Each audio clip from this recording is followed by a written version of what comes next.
Okay. Because yeah, that's the problem. I'm like, wonder why don't they just crush it like they do in it? Because that gives you more room to manipulate the sandwich. That's true. Plus, we sometimes have the stuffed falafel. Oh yeah, we that's hardly true. have that one. The That's stuffed true. with onion and That's spices. true. Oh, great, thanks. You're welcome. Are there any places that serve that, like the Middle Eastern style? Nobody crushed the falafel. There are a couple places where they the lettuce is really sharp.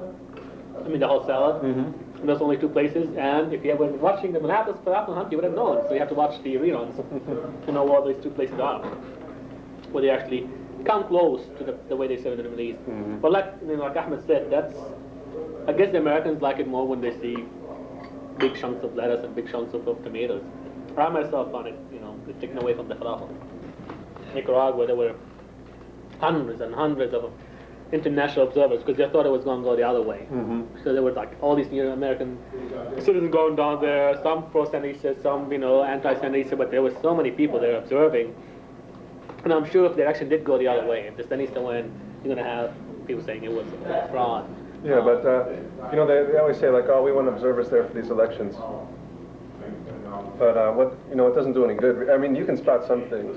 You can spot just some by things. walking around. But most of the things you can't see, like an election observer, especially some like I saw in El Salvador, don't even speak Spanish. They're not, they're not gonna notice. And things that are really based in like the social structure, like when the state government owns, like all the businesses and everything. Well, election observer doesn't help at all. Mm-hmm. So, I mean, in all these elections, it's predetermined, really. Right. And they don't have to send in troops anymore. They can accomplish the same things. Exactly. That's what I'm telling. Maybe that's the new Latin America. Not even Latin America. I think it's worldwide. I mean, it's happening in the Middle East now, where like they want election, give them election. They want to vote, let them vote. I mean, these people don't really. In Jordan, in the Middle East, when they finally have a parliament, and people voted, and the opposition won a lot of votes. But what they managed to do is they gave them nothing to do in the parliament. I mean, they start saying, okay, should women drive cars or not? Mm-hmm. And that was a major issue. Mm-hmm. So people were voting yes or no, yes or no. Instead of saying, what's going on with the corruption? What's going on with how come we doing all this for the International Monetary Fund? How come they controlling the economy, not us? And a few did, but they were shut up. Like, no, we have more important things. Should we sell alcohol in our airlines or not? And then just the whole year went by, and nothing happened. I mean, except these really stupid rules that regulation that helped nothing. And then I don't know. You think things will change though in Latin American League? It seems pretty sad how it is now. I mean, How about Mexico? Well, Mexico, I don't know. That's a distinct case right now with the rebels in Chiapas. But Right. it seems now that the left it's not a united front, so there's just little pockets here and there. And if they can stop fighting, with each other, that would help a lot. But as far as the economic and the political forces, it's pretty much in place. See, that's one people think. A lot of people thought that Sandinista did a mistake. Well, they should have done what Castro did, saying, "We don't care what you say. You want to impose your kind of democracy on us. We don't want to have elections. We don't want to have this, and just keep on ruling." And I think they gambled and they lost the gamble.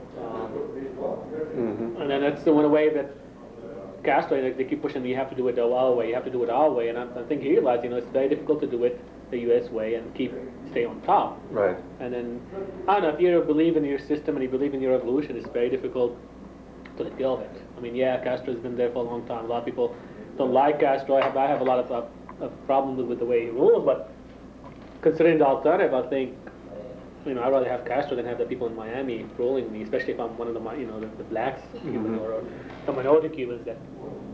Definitely. I'm sure the whites, I've seen what they've done in Miami. You can't say anything in Miami. I was there once with a hammer and sickle t-shirt, and I got beat up.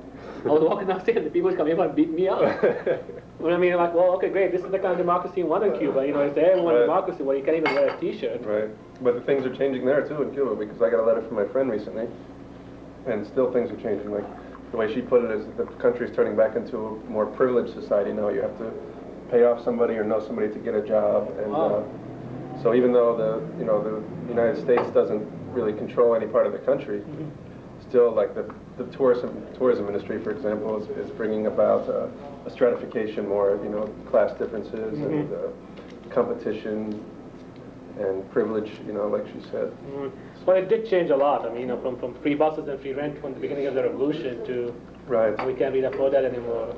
And I mean, one of the biggest mistakes that Castro and the Cuban Revolution did is they didn't really diversify their economy after the revolution. Instead of selling the sugar to the U.S., they started selling it to the USSR, and they stayed the agricultural community. And that I think now they're paying back for that. Now they're saying we don't have food to feed ourselves, and that's one thing the Sandinistas try to do is really diversify the economy. And unfortunately now USAID is saying no, go back to that. Now USAID is trying to tell them you can't grow corn. You have to buy from the US because it's cheaper for you. And what you should do is grow cotton, which you can eat, and export that, or coffee. And that's basically saying you have to be dependent on us. No, I've eaten a lot more than you so far, Mustafa. Well, I talk too much. Okay. How is your falafel? Let's go back to the I falafel. like it very much.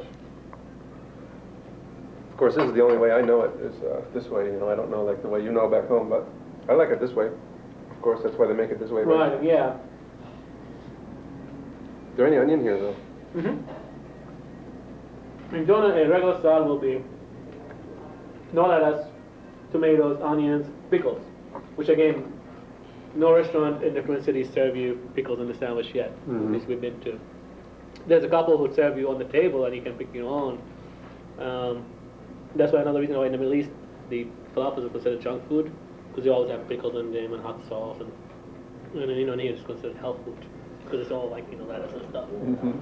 And I mean this it's not that it tastes different. It's just I don't know. I'm used to my falafel being crushed.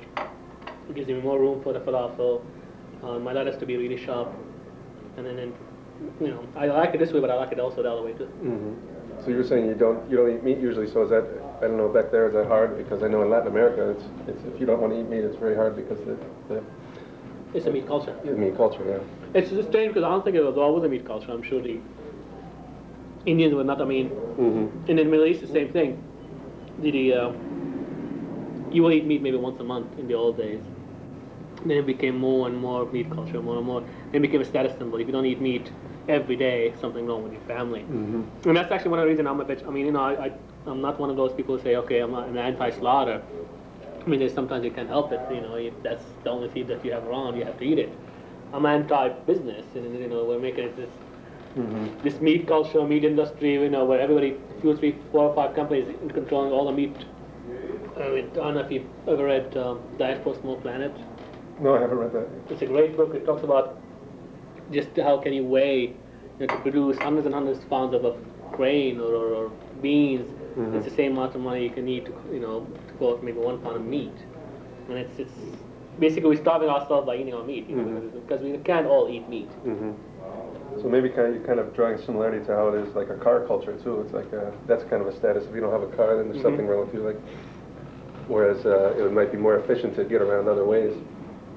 It's just in Jonah up to 20 years ago, if you had a car, it was something. Each family, like, would be a couple hundred people in the family. Maybe one person would have the car, and he'll be doing all the running.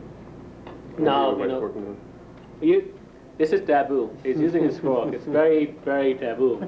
I did that last falafel hunt, and I apologize. So, John, you have to apologize. Look at the difference. What? Between mine and yours. Well, because you were eating faster too. I wasn't being careful. I'm going to get a close-up of your fork. No, mine. This is taboo. John, you have to apologize. What's the punishment? Just to apologize on the air that I'm sorry that I used the fork. I mean, it's not. People do use fork every now and then. I used that last time at Sinbad, and I did apologize for using the fork, but it was all the way in the end. And it was only to scoop the pickles. It wasn't for the falafel. We are lucky here in Minneapolis. I was really surprised when I first moved to Minneapolis to find so many places that actually serve falafel, serve good falafel. Aladdin is one of them. And it's, it's just, for a town this size, we're really very lucky. We have lots of ethnic foods. I'm not sure if after the falafel we may do some other ethnic food. Get another expert for another kind of food and try it. Because a lot of people here don't realize how lucky we are with the ethnic food in the city, and it's in all over. Well, John, it was great having you here in the falafel hunt. Hope you come back again. Hope you enjoyed your falafel. Thank you. I'm still enjoying it. Thanks for having me. No? I'd love to come back again if you let me. I'm sorry about the fork. That's okay. That's okay. I'm sure us and the audience will forgive you. Okay. As long as you enjoy the falafel. And thank you. We'll see you for the next falafel hunt. Money for renewables, our money for renewables, our money for renewables.